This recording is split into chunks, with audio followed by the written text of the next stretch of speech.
Bonjour. Ça fait un bail. Mais qu'est-ce qui se passe Pardon, on va la refaire. Comment ça va? Bah... On la refait. Et cette fois-ci, je suis en compagnie de Samos. Salut les gens, j'espère que vous allez bien, et moi, je vais bien. Ça fait un moment que t'étais plus passé sur la chaîne. Ouais, grave, ça fait vraiment un moment. Qu'est-ce qui se passe avec votre chaîne YouTube? Parce que là, on entend, il n'y a plus de nouvelles. Alors, ce qui se passe, vous inquiétez pas, c'est juste que la chaîne, elle est en pause. Parce que moi et Payou, on est en train de discuter de notre avenir, de comment on va faire évoluer les choses. Donc on vous demande juste d'attendre. Ta présence n'y est pas pour rien pour cette vidéo, puisque tu m'as parlé d'un accessoire ultra top. Et on va vous en faire un petit test à travers cette vidéo. Il s'agit d'un adaptateur manette GameCube pour console N64. Voilà. Ça, il fallait le faire. Voici l'emballage, voici à quoi ça ressemble. On va vous montrer tout ça une fois qu'on aura déballé la console de légende qui est une Nintendo 64 bleue que tu as en plus en boîte. Espèce de petit chanceux. Si vous êtes intéressé par le produit qu'on va vous présenter sur cette vidéo, on a mis un lien dans la description de cette vidéo. C'est un lien Amazon, et comme ça vous aurez accès à plus d'informations qu'on aurait peut-être zappé de dire à travers cette vidéo. Oui, voilà, c'est ça, et je reparlerai de qui est le constructeur, de pourquoi il a fait ça. On va aller maintenant déballer la console. Voilà. On se met au sol. Et on déballe la console de légende. Ouais, la N64 bleu translucide. De base, cette console était de couleur noire, pour ceux qui ne connaissaient pas cette console, car elle est pas toute jeune déjà. Elle est sortie en 97 chez nous. Elle a déjà plus de 20 ans, la mémère. Bah ouais, putain, elle est vraiment très jolie. Ouais, franchement, j'ai toujours apprécié, c'est les couleurs pétantes avec un effet transparence. Bah oui, et en plus, elle est pas facile à trouver. Celle-ci, elle coûte quand même assez cher. Ils ont fait une orange rouge, il me semble. Violet aussi. Et d'ailleurs, concernant ton petit accessoire que tu as posé là-bas, est-ce que tu as un jeu en tête? Mario 64 pour montrer. C'est très bien. C'est un jeu iconique de la console, et au moins on peut montrer que les contrôles sur un jeu de plateforme passent nickel. Parce que c'est important d'avoir de la précision sur ce genre de jeu. Et c'est vrai que Mario 64 avec la manette N64, ouais, bah on peut comparer. C'était vraiment un peu compliqué, parce que le principal problème de cette manette N64, c'est le joystick dégueulasse. Ça va, là ton stick ça va encore. Il a pas beaucoup de jeux, mais c'est vrai qu'à force de l'user, merci les Mario Party 1, et 2, et il y avait aussi d'autres jeux où tu avais bousillé les manettes N64 de ton côté. Les track and field par exemple. Il fallait aussi que tu tournes le joystick. Voilà, c'est ça. Puis moi après j'ai toujours eu des manettes de N64 usées sur ma première console. D'accord. Donc ça a été gênant. C'est pour ça que j'ai acheté aussi cet accessoire là, parce que franchement c'était sur le marché c'est ce qu'il y a de plus accessible. Parce que voilà, t'as la manette Ori officielle pour N64 qui est super bien, mais elle coûte super cher. Elle est sortie qu'au Japon. Bon là il parle de la réédité.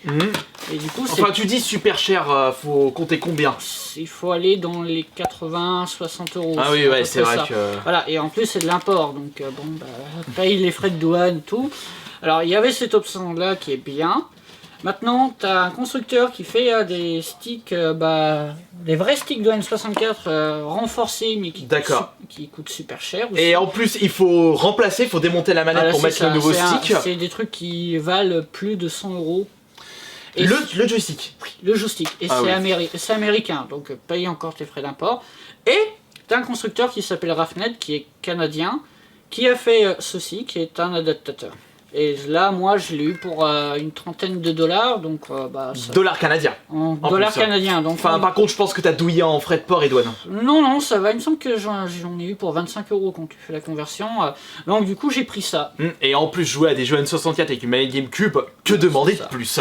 D'ailleurs, en parlant de Mario, on va peut-être le récupérer, voilà, ça. Après, ça n'a pas été un achat qui a été fait à l'arrache, parce que j'ai beaucoup regardé les avis sur Internet avant... Je dois l'avoir en boîte. Qui est le meilleur jeu N64 selon moi. Après moi j'ai une grosse préférence pour Banjo-Kazooie quand même. Ah oui, c'est vrai qu'en termes de... Je préfère l'univers, et je trouve le jeu plus travaillé sur ses décors. Tiens, tu peux me passer la manette GameCube justement avec l'accessoire. Voilà, oui, comme ça tu peux montrer comment ça se branche. C'est tout simple. Et en plus, on va en profiter pour utiliser la manette GameCube, la dernière sortie dans le pack collector Super Smash Bros Ultimate. Et puis regardez, c'est tout simple. Vous avez juste un petit boîtier entre les deux ports. Vous mettez votre manette juste là-dedans et vous branchez ça directement sur votre console. Et ce qui est bien, c'est qu'on peut en cumuler, donc tu peux en acheter voilà, pour les jeux multijoueurs. Et moi, c'est un modèle, c'est la version 3 qui permet de faire des sauvegardes. D'accord. On perd toutes les vibrations et les accessoires qui ne sont disponibles qu'avec ça. Ah, voilà. D'accord. Donc, c'est le point négatif. Donc, vous ne pourrez pas utiliser de carte mémoire, d'expansion, non pas d'expansion pack, je suis con, de transfert pack. Donc, jouer avec le transfert pack, votre cartouche Pokémon sur la N64, mais vous pouvez au préalable enregistrer vos Pokémon avant d'utiliser cet accessoire-là. Et aussi, vous pouvez pas mettre de kit vibration. Maintenant, on va s'installer tranquillement et on va faire le test de Mario 64 avec une manette GameCube. Ah, ça va vous remémorer beaucoup de souvenirs. Nous sommes dans le menu de Mario 64. Même cette musique, elle me fera toujours frissonner. Pas toi? Oh, un petit peu moins, je suis moins fan, tu sais, de Mario, mais ça reste un jeu de plateforme quand même qui a apporté beaucoup de bases. Donc il est très important pour l'histoire du jeu vidéo. Et c'est pour ça que je le respecte, parce que sans lui, on n'aurait pas eu Crash, Bandicoot n'aurait pas existé tel qu'on le connaît, surtout sur les contrôles. Surtout que toi, t'es plus fan des licences Sonic Nintendo. Après, oui, Banjo, ça aurait pas été comme ça, Spyro, ça aurait pas été comme ça, et tous les autres jeux, même Rayman 2, le schéma de contrôle de Mario 64 a été primordial pour le développement de Rayman 2. Donc voilà, ça reste un jeu phare qui est important. Je prends la partie avec la première étoile. Ouais, vas-y, au moins on a fait l'introduction qui est ultra long. Oui, c'est juste de toute façon pour montrer comment ça marche. Alors par contre, tu m'as expliqué hors caméra qu'il faut passer par le site internet pour pouvoir mettre en place des contrôles. Voilà, il faut aller sur le site internet de Rafnet, le fabricant de cet accessoire, pour avoir accès à une nomenclature où tu vas rentrer les touches de ta manette, genre telle touche de manette N64 égale touche manette GameCube. En gros, tu peux paramétrer le A sur le Z sur le R ou sur le L. Et ça, c'est intéressant parce que ça ouvre des combinaisons pour les jeux avec une meilleure ergonomie. Genre, tu vois, le Star Fox 64, tu peux mettre l'ergonomie d'un Star Fox Assault. Et c'est ça qui est intéressant avec cet accessoire-là. Et surtout, que jouer à un GoldenEye 64 avec cette manette 64 dégueulasse, mieux vaut passer par une manette GameCube. J'ai réussi, figure-toi, à configurer quand même une partie des contrôles de déplacement sur ce joystick-là. Oui, coucou. Et ça, et sur ça. Pour avoir une maniabilité de FPS moderne. Ouais, moderne, c'est-à-dire pas de côté et avancer avec le joystick gauche. Ça. Après, il faut aussi aller bidouiller dans le menu de GoldenEye pour sélectionner un mode d'utilisation de la manette de N64. Et après, il faut bien avoir ton code de mappage. Franchement, juste avec cet accessoire, ça me donne envie de pouvoir redécouvrir le GoldenEye avec une bonne maniabilité parce que c'est un peu ce qui me rebute maintenant. J'ai testé, c'est plutôt sympa. Donc alors dis-moi, là, tu utilises le B pour attaquer, c'est ça? Oui, c'est ça, pour attaquer. A pour sauter. Avec L, tu vois, j'ai le rapprochement de caméra. Et je suis en train de comparer là, j'utilise le L, tu vois, pour les attaques rodéo. Oui, pareil, comme dans l'autre. Bon, ça va, quand on regarde, le jeu n'a pas trop mal vieilli. Oui, ouais, c'est beaucoup plus plaisant. Je te laisse tâter un petit peu. Attends, je vais tâter un petit peu. On va regarder ça. Attends, viens-moi la caméra. Parce que moi, j'utilise toujours la caméra à la quiture. Ouais, avec les touches C qui, bon, là maintenant correspondent au joystick C. En tout cas, c'est vraiment plus plaisant de jouer avec cette GameCube plutôt que mettre N64. Je précise quand même que dans le cadre personnel, j'avais testé sur plusieurs jeux, donc sur Smash Bros 64, j'avais réussi à mettre le mappage officiel qu'on utilise pour les manettes GameCube quand tu prends une version sur Wii ou sur Wii U, donc ça fonctionne. Par contre, sur F0, non, ça fait bugger le jeu. Ah! Donc, en prenant ma page officielle que tu peux trouver sur internet, je parle. Où t'es en pleine course et le jeu va bugger, ça freeze. Donc du coup j'étais obligé de redémarrer la console et de faire un mappage, tu vois, maison, mais qui est bien, qui est pratique. Et là j'ai pas eu de soucis. D'accord. Voilà. J'ai eu des déconnexions de manettes juste sur Rayman 2 et ça a été le seul cas que j'ai eu. Et encore, ça va, c'est pas trop gênant parce que j'ai vite compris que c'était à cause d'un certain mappage. Mais sinon, voilà, c'est juste ce que j'ai eu.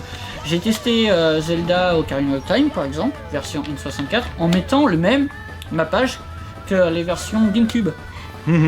Et ça marche nickel.